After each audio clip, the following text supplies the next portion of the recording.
வீரத்தமிழச்சி படத்தின் ஆடியோ மற்றும் ட்ரெய்லர் வெளியீட்டு விழாவில் கலந்து கொண்ட அனைவருக்கும் எனது வணக்கம். ஒரு வித்தியாசமான படமாக இருக்குது. இயக்குனர் சுரேஷ் பாரதி இந்த அளவுக்கு ஒரு சிறப்பான படத்தை இயக்கியிருப்பாருன்னு நான் நினைக்கல. மிக சிறப்பாக ஒரு நல்ல விஷயத்தை எடுத்து அவருடைய பல நாள் கனவு இயக்குனராக வேண்டும் என்று பல ஆண்டுகளாக போராடி ஒரு சாதாரண கொத்தனாராக இருந்தவர் அவர். வாங்க கொத்தனாரே.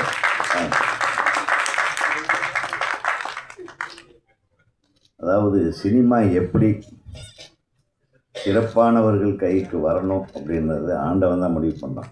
எல்லாரும் ஆசைப்படலாம். அண்ணே, நான் கொத்தனாராக நான் வேலை செஞ்சிட்டு இருந்த டைம்லேருந்து உங்கள் மாதிரி ஆட்களோட படமெல்லாம் பார்த்து நான் ஒரு இயக்குனர் ஆகணும்னு ஒரு வெறியிலே இன்றைக்கி வரையிலும் கஷ்டப்பட்டு இந்த படத்தை கொண்டு வந்து சேர்த்துருக்கேன். அதுக்கு உதவிய தயாரிப்பாளர்களுக்கு தான் நம்ம முதல்ல நன்றி செலுத்தணும். ஏன்னா எல்லாம் தமிழ் அறிஞர்களாக இருக்காங்க, ஆசிரியர்களாக இருக்காங்க. ஆசிரியர்களது குடும்பம், அந்த கடைக்குட்டி மகிழினி, சாரதா மேடம். ஸோ அவங்க இருவருக்கும் எங்களது தமிழ்நாடு திரைப்பட இயக்குனர் சங்கத்தின் சார்பாக வாழ்த்துக்களை தெரிவித்துக் கொள்கிறோம். ஒரு நல்ல டைரக்டருக்கு வாய்ப்பு கொடுத்துருக்கீங்க. நான் என்னமோ நினச்சேன், என்னையா கொத்தனார் என்னடா படம் எடுத்துக்க போகிறான்னு. ஆனால் நல்லா கரெக்டாக ஸ்லைஸ் பண்ணி எந்த கல்லை எங்கே வைக்கணும், எந்த கலவையை எப்படி போடணும்,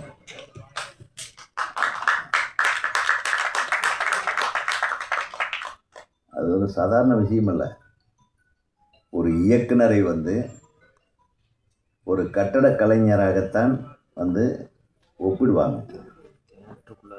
ஒரு கட்டட கலைஞனுக்கு தான் தெரியும் ஜன்னல் எங்கே வைக்கணும், தலைவாசல் எங்கே வைக்கணும், பெட்ரூம் எந்த சைடில் இருக்கணும், கிச்சன் எப்படி இருக்கணும், அது எந்த அகலத்தில் எந்த நீளத்தில் இருக்கணும். அப்படி பார்த்து ஒரு படத்தை இயக்கும் இயக்குனரும் அந்த மாதிரி தான். ஒரு கதையை எப்படி ஆரம்பிக்கிறது, எப்படி கொண்டு போகிறது, அந்த கதை சொல்லக்கூடிய இடத்துல கதாநாயகனை எப்படி இன்ட்ரடியூஸ் பண்ணுறது, கதாநாயகனுடைய வேலை என்ன, நம்ம சொல்லக்கூடிய கதாம்சம் என்ன, இந்த கதையுடைய நாட் என்ன, அந்த சப்ஜெக்ட் வேல்யூ என்ன, அதுக்கு தகுந்த மாதிரி யாரை போடுறது, இத்தனை இன்ஜினியரிங் வேலையும் பார்க்க வேண்டியது ஒரு இயக்குனர்களான கொத்தனார்கள் தான். அதனால் இங்கே இருக்கிற கொத்தனார்கள் எல்லாத்துக்கும் நடுவில் நீயும் சேர்ந்துருக்கிற. அதனால் உன்னை பார்த்து நானும் பெருமையாக சொல்லியிருக்கேன். நானும் ஒரு மிகச்சிறந்த கொத்தனாராக இருந்தவன் தான். இதில் என்ன இது இருக்கு, அருமையான விஷயம் தம்பி நீ பண்ணியிருக்க. உண்மையிலும் மனசார நான் பாராட்டுறேன். ஏன்னா இந்த கதைக்களம் பல்வேறு நிகழ்வின் அடிப்படையில், பல செய்திகளின் அடிப்படையில், தமிழ்நாட்டில் எப்படி பெண்களுக்கு எப்படியெல்லாம் அநீதி நடக்கிறது, எந்தெந்த இடத்துல எல்லாம் நடக்குது, அது எப்படியெல்லாம் விதவிதமாக அதை ஜோடனை பண்ணி மாற்றுறாங்க. இதை எதிர்த்து வெகுண்டெழுந்து தான் பாதிக்கப்பட்ட ஒரு பெண், பாதிக்கப்பட்ட பெண் தானப்பா படுத்து, எப்படி அதை ஒவ்வொருத்தரையும் அவள் களை எடுக்கிறான்றது தான் இந்த வீரத்தமிழச்சியோட கதையாக இருக்கும்னு நான் நம்புகிறேன். குறிப்பாக இந்த பாடல்கள் இசையமைப்பாளர் பேர் என்ன சொன்னீங்க, ஜுபைன். இப்போ நல்லா பண்ணியிருக்கீங்க. ரொம்ப அழகான டியூன். அந்த ஃபஸ்ட்டு சஞ்சீவும் ஹீரோயினும் பாடுற பாடம் பியூட்டிஃபுல்லான சாங். அது ரொம்ப அழகாகவும் நடிச்சிருந்தீங்க ரெண்டு பேருமே. ரொம்ப விரசம் இல்லாமல், அதே மாதிரி இந்த மியூசிக் ஒரு அழகாக இருந்தது, ரொம்ப இதமாக இருந்தது. அதே மாதிரி அந்த பொண்ணுக்காக போட்ட அந்த theme song very very effective. ரொம்ப மிக சிறப்பான பாட்டு அது. இந்த பாடலாசிரியருக்கும் எனது வாழ்த்துக்கள். யாருன்னு தெரியல. ஓகே ஓகே ஓகே, விவேகாவா? ஓகே ஓகே, வாழ்த்துக்கள். அந்த குடும்ப பாட்டும் நல்லா இருந்தது. அந்த குழந்தைகளோட திரு மாரிமுத்து அவர்கள், மறைந்த மாரிமுத்து அவர்களுடைய அந்த பாடலும் ரொம்ப மிக சிறப்பாக இருந்தது. ஸோ பாடல் வந்து நீங்கள் ஒரு நல்ல கம்பெனிக்கு, பெரிய கம்பெனிக்கு நீங்கள் பேசலாமே. வாழ்த்துக்கள் வாழ்த்துக்கள் வாழ்த்துக்கள் வாழ்த்துக்கள். ஏன்னா நீங்கள் பெரிய இந்த சோனி இந்த இந்த ஆடியோ கம்பெனிகளுக்கெல்லாம் பேசுங்க. ஏன்னா இந்த பாட்டு நிச்சயமாக ரீச் ஆகும், நிச்சயமாக ரீச் ஆகும். உங்களுக்கு நான் வாழ்த்துறேன். என்னோட 5 ஸ்டார் மியூசிக் தானே, அவங்க யாரும் வரலையா, கூப்பிடலையா, வளர்ந்துட்டிங்களா? சரி. ஸோ 5 ஸ்டார் ஆடியோவுக்கு வாழ்த்துக்கள். அப்புறம் உட்காருங்க. ஹீரோயின் பற்றி சொன்னால் வந்து அந்த பொண்ணு வந்து பயமாக இருக்கு. பொதுவாகவே பேரரசு வந்து எப்பவுமே ஹீரோயின் பக்கத்தில் தான் உட்காருவார். ஏன் தள்ளி உட்கார்ந்துட்டாருன்னு இப்போ தெரியாமல் பட்டுட்டா கூட அடி பின்னிடுவாங்கன்ட்டு ஒரு பயம். பின்றது மட்டும் இல்லை, பாட்டில் உடைச்சி கையில் எடுத்து சக்கு சக்கு சக்கு சக்குன்னு அந்த நல்ல உணர்வுகளை வெளிப்படுத்தி நம்ம ஸ்டண்ட் மாஸ்டர் வந்து இந்த வெள்ளிக்கடை ஓனர் மாதிரி வந்திருக்காரு. முதல்ல எல்லாம் தங்கத்தில் போடுவாங்க, இப்போ தங்கம் ஜாஸ்தி விலையாகி போச்சு. நீ ஃபுல்லாக வெளியிலேயே போட்டுக்கிறேன். மாப்பிள்ளை வாப்பா, வா மாப்பிள்ளை மேலே. எவ்வளோ பவுன் இருக்கும் பாரு. டார்கெட் வந்து 5 கிலோ, இப்போ 2 கிலோ போட்டிருக்கோம். 1 கிலோ போகிறதுக்கு டைம் இல்லை, பெயின்னால நிறைய ஃபிசியோதெரப்பி பண்ணுறதுனால வீட்டில் கட்டி வச்சிருக்கேன். இவ்வளோ வெயிட் ஏற்றினா அப்புறம் ஃபிசியோதெரப்பி பண்ண அதே இழுக்குண்டா. நீ சொன்னிய உன்னுடைய குருநாதர் ராக்கி ராஜேஷை அறிமுகப்படுத்திருந்தேன் நான் தான். ஸோ குருவுக்கு மிஞ்சின சிஷியனாக இருக்கிறேன். ஸோ விரைவில் உன்னுடைய திறமையால் இந்த படத்தில் ஃபைட் எல்லாமே ரொம்ப எமோஷனலாக இருந்தது. அதாவது ஃபைட்டுன்ற மாதிரி இல்லாமல் ஒரு பெண் வந்து வெகுண்டெழுந்து அடுத்தவனை தாக்குனா எந்த மாதிரி இருக்குமோ அது ஒரிஜினல். அதனால் கூடிய விரைவில் நிறைய படங்கள் பண்ணி இந்த வெள்ளியெல்லாம் தங்கமாக மாற எங்களுடைய மனமார்ந்த வாழ்க்கை. கரெக்டா? கரெக்டு தானே? அப்படியே ஒரு பவுனை நம்ம பக்கம் தள்ளி விட்டா அதுவும் சந்தோஷம். இன்றைக்கெல்லாம் பவுனுன்னு வாயில் சொல்கிறதே கஷ்டமாக இருக்குது. இனிமேல் தங்கம்னு பேப்பரில் எழுதி பாக்கெட்டில் வச்சுக்கிறதோட சரி. கூடிய விரைவில் தங்கம் வந்து டிக்ளேர் பண்ணிடணும், எதுக்குமே யூஸ் ஆகாத ஒரு மெட்டல்னு. அப்போ தான் ஏழைகளுக்கெல்லாம் சந்தோஷம் வரும். என்ன அந்த அளவுக்கு விலையேற்றம், தங்கத்தினுடைய விலையேற்றம் இருக்குது. இந்த படத்தோட கதைன்னு பார்த்தா தம்பி சொன்னார், இந்த மாதிரி பல்வேறு நிகழ்வுகளின் அடிப்படையில் ஒவ்வொரு காட்சிகளையும் அமைச்சு ஒரு நல்ல ஹீரோயின் ஓரியன்டட் சப்ஜெக்டில் அது வந்து சஞ்சீவெல்லாம் நடித்தது ஒரு சந்தோஷமான விஷயம். ஏன்னா கதைக்குண்டான விஷயத்தில் நம்ம இருக்கணும் அப்படின்னு நினச்சதுனால அவர் பண்ணியிருக்காருன்னு நினைக்கிறேன். சஞ்சீவி மிகச்சிறந்த ஒரு நடிகர். அவர் அசால்ட்டாக நடிச்சிருக்காருப்பா. அப்படியே அந்த டுவேட்டு கூட ரொம்ப அழகாக அந்த ஆக்ஷன்ஸ் எல்லாம்.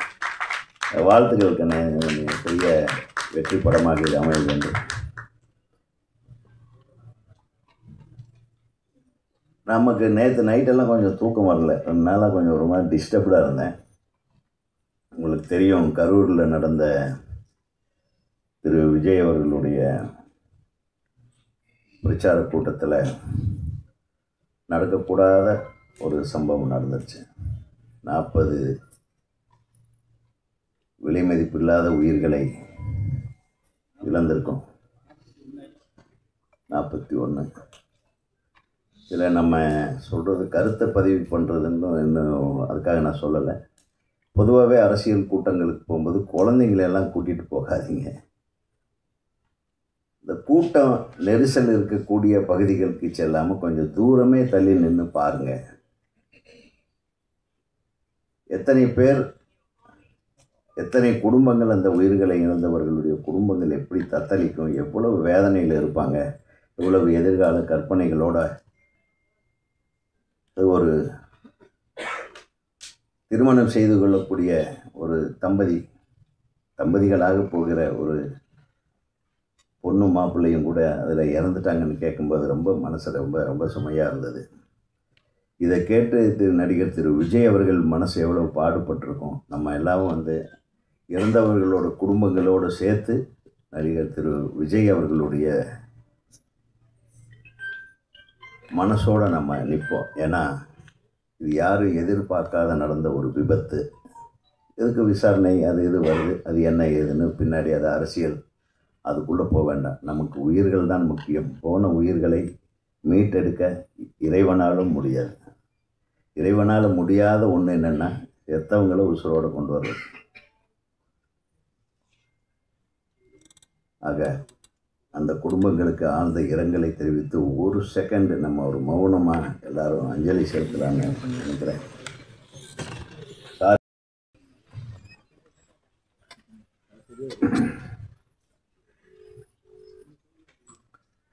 இந்த மாதிரி ஒரு நிகழ்வுகள் எல்லாம் இனிமேல் நடக்காமல் இருக்கணும். அரசியல் தலைவர்களும் சரி, அந்தந்த ஊரில் கூட்டத்தை அரேஞ்ச் பண்ணுற அந்தந்த கட்சி நிர்வாகிகளும் சரி, காவல்துறையும் சரி, அரசும் சரி, ஒவ்வொரு தலைவர்களுடைய சக்திக்கேற்ப எந்த அளவு கூட்டம் சேருமோ அந்த மாதிரி இடங்களை ஒதுக்கி அதற்குண்டான பாதுகாப்பை வழங்க வேண்டும் என்று திரையுலகத்தின் சார்பாக நான் அன்போடு கேட்டுக்கொள்கிறேன்.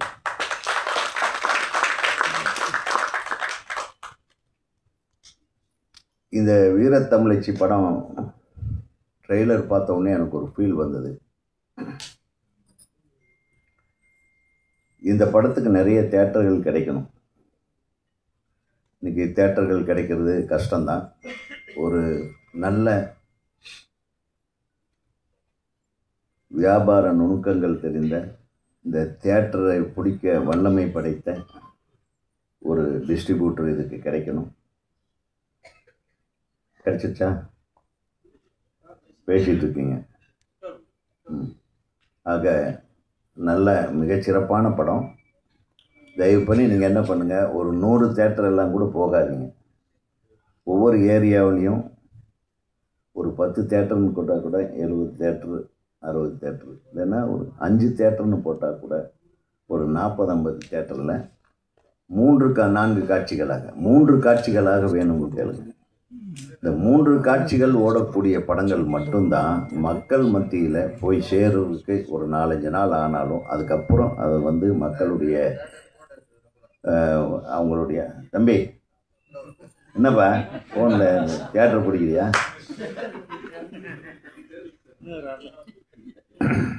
இந்த தியேட்டரில் வந்து ஜனங்க போய் ஒரு முதல்ல இப்போல்லாம் தியேட்டருக்கு வந்து 10 பேர் 15 பேர் தான் வர்றாங்கன்றாங்க புது படங்கள், சின்ன படங்களுக்கெல்லாம். அந்த 10-15 பேர் ஒரு 100 பேராக சேர்த்துனா தான் அந்த 100 பேர் போய் அந்த மவுத்து டாக்கு வந்து அடுத்தடுத்த படங்கள் வரும். அதுக்கு கொஞ்சம் டைம் கொடுக்குற அளவுக்கு ஒவ்வொரு படத்தையும் குறைந்தபட்சம் ஒரு 4-5 நாட்களாவது அந்த தியேட்டரில் 4 காட்சிகளாக அல்லது 3 காட்சிகளாக ஓடக்கூடிய தியேட்டரை மட்டுமே ஃபிக்ஸ் பண்ணி நீங்கள் ரிலீஸ் பண்ணுறதுக்கு உண்டான ஒரு முயற்சி எடுங்க. தியேட்டருக்காரங்கக்கிட்ட கெஞ்சி கூத்தாடியாவது அதை வாங்குங்க. அப்போ தான் இந்த மாதிரி சின்ன படங்கள், நல்ல படங்கள் மக்கள் மத்தியிலே சென்று சேரும் என்று நான் உங்களுக்கு தெரிவித்துக் கொள்ள ஆசைப்படுகிறேன். யாருக்கிட்டையும் போய் சண்டை போட முடியாது. இனிமேலாம் ஒரு லக்கு தான். நல்ல படம் ஓடுறதே லக்காக போச்சு. தப்பான படமெல்லாம் ஓடுறது அது லக்கா என்னன்னு தெரியல. அன்லக்கியாக கூட நல்ல சில படங்கள் ஓடக்கூடாத படங்கள் ஓடும், பெரிய படங்கள் சொல்லுவாங்க. ஆக வியாபார ரீதியாக இந்த படம் மிகப்பெரிய வெற்றியை கொடுக்க வேண்டும். இந்த படத்தில் பணியாற்றிய அனைத்து தொழில்நுட்பம் எங்கே அசிஸ்டன்ட் டைரக்டர்கள் எங்கப்பா, சின்ன கொத்தனார்கள் அங்கே நீங்கள் எல்லாம் மெம்பருங்களா? இல்லை, மொத்தம் உங்கள் டைரக்டர் மெம்பர் தெரியுமா? அட்வான்ஸ் எல்லாம் கட்டிட்டார் அவர். ஏன்னா இப்போ தயாரிப்பாளர்கள் சில பேர் படம் எடுக்கிறாங்க, எங்களுக்கு பஞ்சாயத்து வருது சார், எங்கள் டைரக்டர் வந்து எங்களை ஏமாற்றிட்டார் சார், இவ்வளோ நாள் சொல்லிட்டு இவ்வளோ இழுக்கிறார் சார், இவ்வளோ காசு கேட்குறாரு சார் அப்படின்னு எல்லாம் நம்மக்கிட்ட கம்ப்ளைண்ட் வரும். பார்த்தா அந்த டைரக்டர் யார்கிட்டப்போ ஒர்க் பண்ண, யார்கிட்டையும் ஒர்க் பண்ணதில்லைம்பா. இல்லைன்னா ஏதோ சொல்லுவாங்க, அப்படியா சரி நீ எந்த நம்ம யூனியனில் மெம்பர், நான் மெம்பர் இல்லைம்பார். மெம்பர் இல்லாதப்போ நம்ம அவரை ஏப்பா இப்படி பண்ணேன்னு கேட்க முடியாது. புரியுதா உங்களுக்கு? ஆக குறைந்தபட்சம் எப்படி நம்ம டைரக்டரு சுரேஷ் பாரதி ரொம்ப சிரமங்களுக்கு நடுவே இந்த சினிமாவை கற்றுக்கிட்டு பண்ணாரோ, ஒரு இயக்குனராக வந்தாரோ, அதே மாதிரி உதவியாளர்கள் கூட நீங்கள் என்ன தான் உதவியாளராக ஒரு படத்தில் நீங்கள் வேலை செஞ்சாலும் அது வெளி உலகத்துக்கு தெரியாது. நீங்கள் ஒரு அமைப்பில் உறுப்பினர் ஆனால் மட்டும்தான் உங்களுக்கு மரியாதை என்பதை நான் இங்கே தெரிவித்துக்கொள்ள ஆசைப்படுகிறேன். ஏன்னா நீங்கள் மார்க்கெட்டே சொல்லிக்கலாம், நான் ஒரு அசிஸ்டன்ட் டைரக்டர், நீங்கள் அசிஸ்டன்ட் டைரக்டராக ஒரு படத்தில் வேலை செஞ்சால் கூட நான் அசிஸ்டன்ட் டைரக்டர்னு நீ எப்படி சொல்ல முடியும்னா, நீங்கள் நம்ம சங்கத்தில் உறுப்பினராக ஒரு கார்டு இருந்தால் போதும். அது வெளிநாடு வரையிலும் பேசும். நீ வெளிநாட்டுக்கே படப்பிடி போகணும்னு இந்த கார்டு இல்லைன்னா போக முடியாது. அது தெரிஞ்சுக்குங்க. ஆக மொத்தம் இந்த படத்தில் பணியாற்றிய அனைத்து நடிகர் நடிகைகள், அனைத்து தொழில்நுட்ப கலைஞர்கள் அனைவருக்கும் இந்த படம் ஒரு மிகப்பெரிய உந்து சக்தியை கொடுத்து, வெற்றியை கொடுத்து, உங்களை எல்லாம் மீண்டும் மீண்டும் இந்த திரையுலகத்திலே வெற்றி படங்களை இயக்கும் இயக்குனராகவும் அதில் பணிபுரிபவர்களாகவும் நீங்கள் வலம் வர வேண்டும் என்று எல்லாம் வல்ல இறைவனை வேண்டி தமிழ்நாடு திரைப்பட இயக்குநர்கள் சங்கத்தின் சார்பாக இந்த படம் மாபெரும் வெற்றியடைய என் மனமார்ந்த வாழ்த்துக்களை தெரிவித்துக் கொள்கிறேன். நன்றி. கேட்டு தெரிஞ்சுக்க போறோம். முதலாவதாக ஃபைட் மாஸ்டர் மிரிட்டல் செல்வா அவர்களை பேச அழைக்கிறேன்.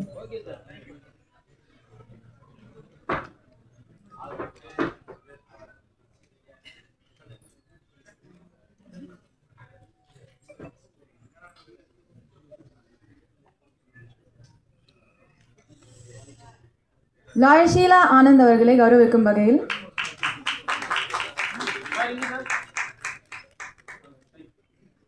நன்றி.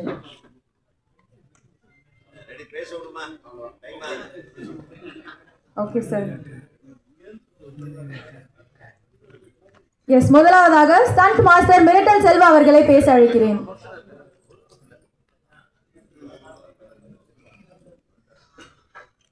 இங்கே வந்திருக்கும் அனைவருக்கும், மேடையில் அமர்ந்திருக்கும் ஜாம்பவான் அனைவருக்கும் என் முதற்கண் வணக்கம்.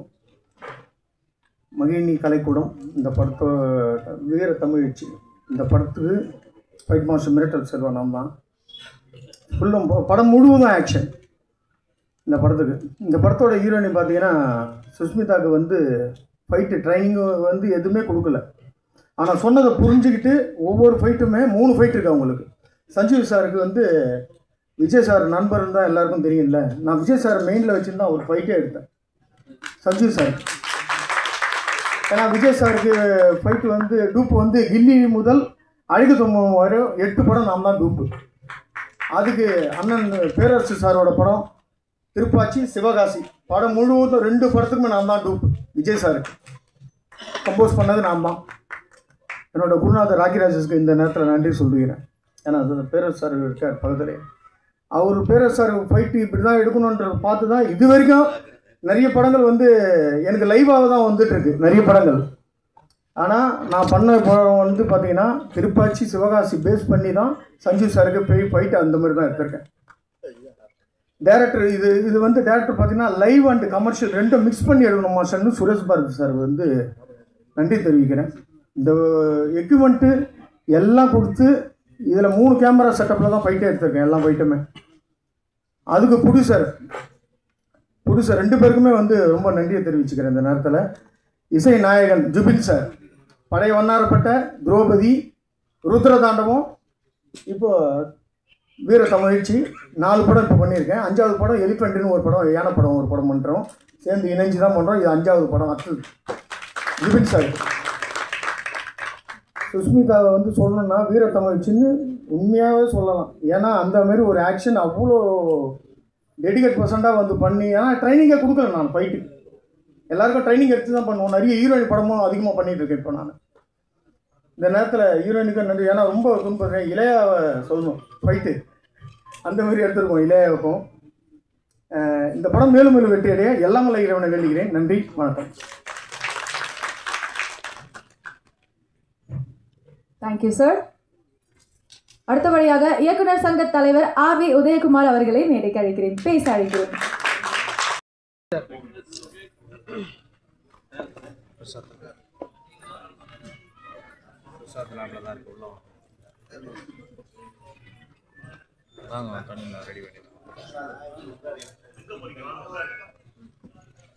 இல்லை தலைவா, வராந்தா வாங்க, உள்ள வாங்க.